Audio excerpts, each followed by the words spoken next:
You really think that shiny uniform is going to make me respect you? A little black man like you, claiming to be a general? Don't make me laugh. The words spilled out like venom, sharp and clenched between the officer's teeth. The gun glinted in the sun, its threat unmistakable, not because Grant had done anything wrong, but simply because he stood there unbending and didn't look like the kind of man this officer thought deserved to be there. Hundreds of people froze, men and women in uniform, decorated veterans, families clutching folded flags. The silence was absolute, like a collective gasp that had nowhere to go. And there in the middle of it all, General Nathaniel Grant, a man who had shed blood in service to the very country whose soil he now stood on, was being treated like an intruder. His crime? Existing in a place where some believed he didn't belong. This was not Nathaniel Grant's first funeral at Arlington, nor his second. He had buried too many friends here. The sight of those endless white headstones didn't intimidate him. But this day felt different. This wasn't just another farewell to a fallen comrade. It was a moment that threatened to undo decades of sacrifice, discipline, and dignity.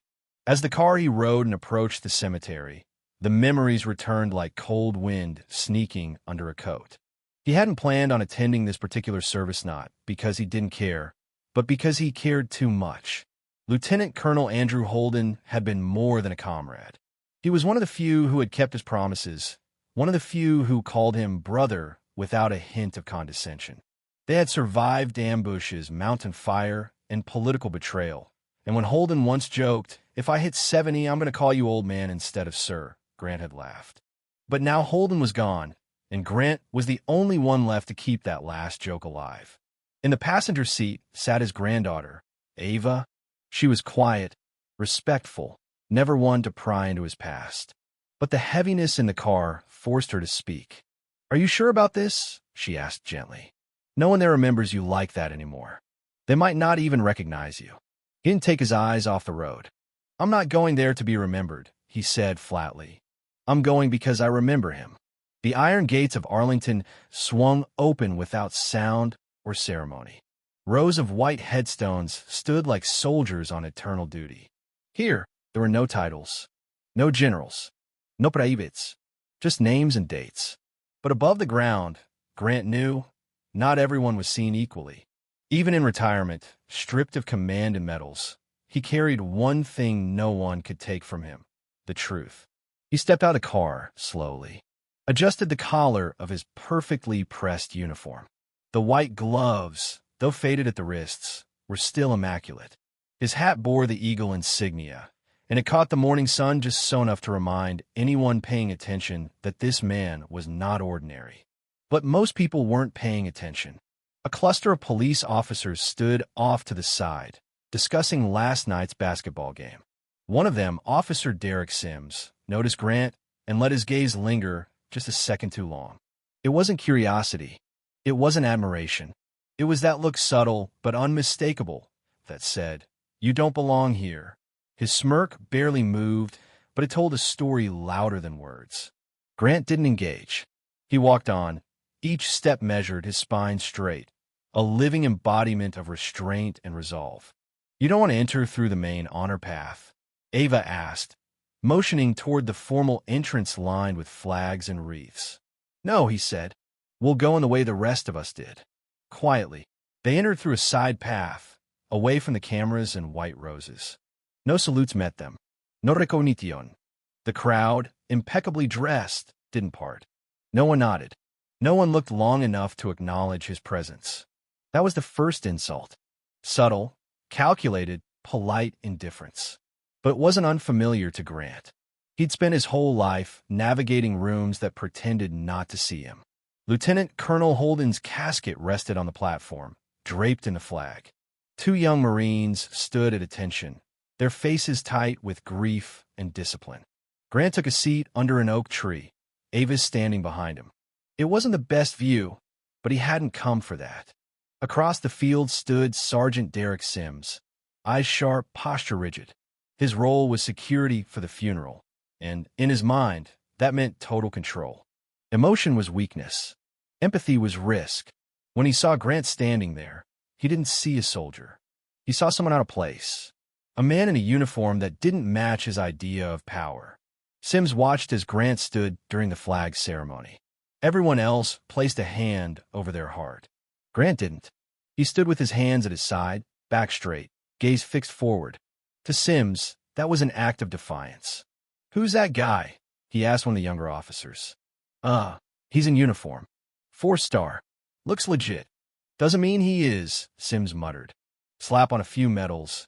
Anyone can look important. He didn't know who Grant was. That was the problem. Or perhaps it was the excuse. He raised his radio. Unidentified individual, Area C. Full dress uniform. Not on guest list. Possible impersonator. Monitor behavior. It was a whisper of doubt, but that's all it took. The machine began to move. Officers subtly changed positions. Surveillance focused. Eyes turned. Grant, standing alone, felt the air shift not because of paranoia, but because of training. You can't serve as long as he had without sensing danger long before it arrives. He remained still. Ava leaned in. "Are you okay?" "Yes," he said, not looking at her. "I've faced worse than this." The ceremony went on. The chaplain began the reading of Holden's commendations. The folding of the flag began. And then, as Grant stepped forward to offer his final salute, it happened. "Freeze! Hand down! Who are you?" Sims broke through the silence like a thunderclap. The gun was drawn.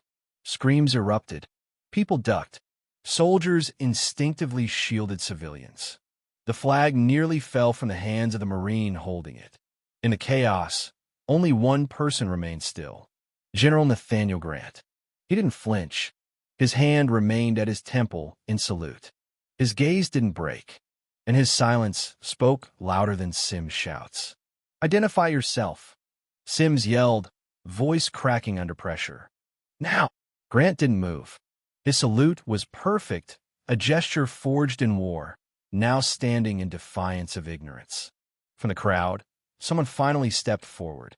A woman in a colonel's uniform, face pale with shock but firm in purpose. "That man," she said loudly, "is General Nathaniel Grant. He led the 3rd Brigade through Mosul. He was my commanding officer. Stand down."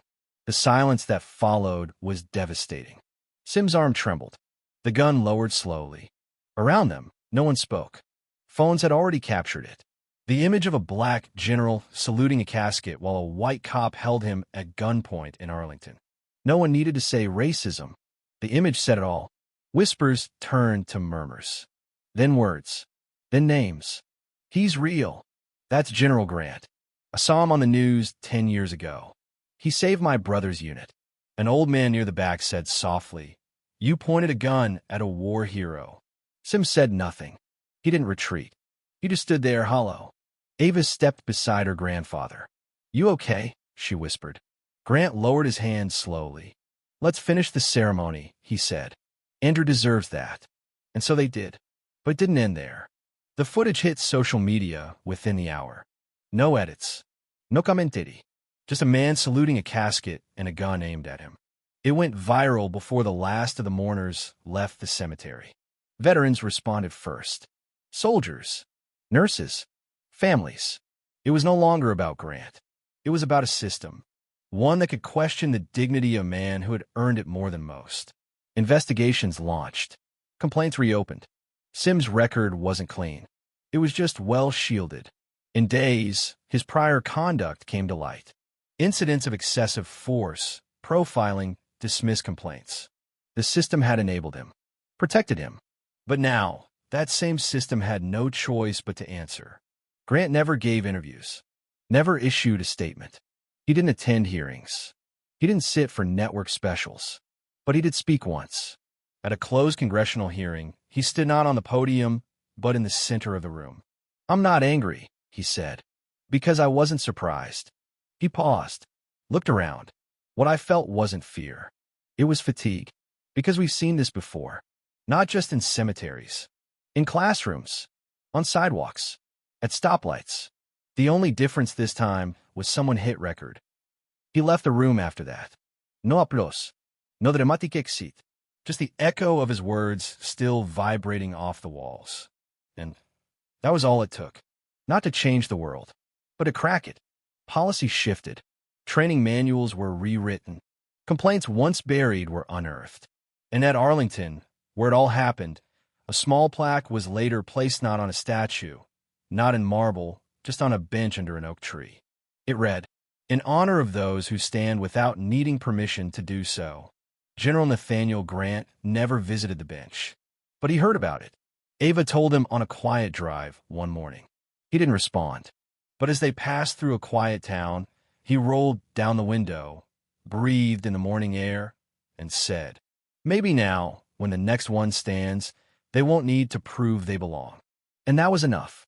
No ceremony, no parade. Just a man who once stood still while a gun was pointed at his heart because he knew it wasn't just about him. It was about everyone who'd ever been asked to explain why they were standing there in the first place. And from that day forward, fewer had to.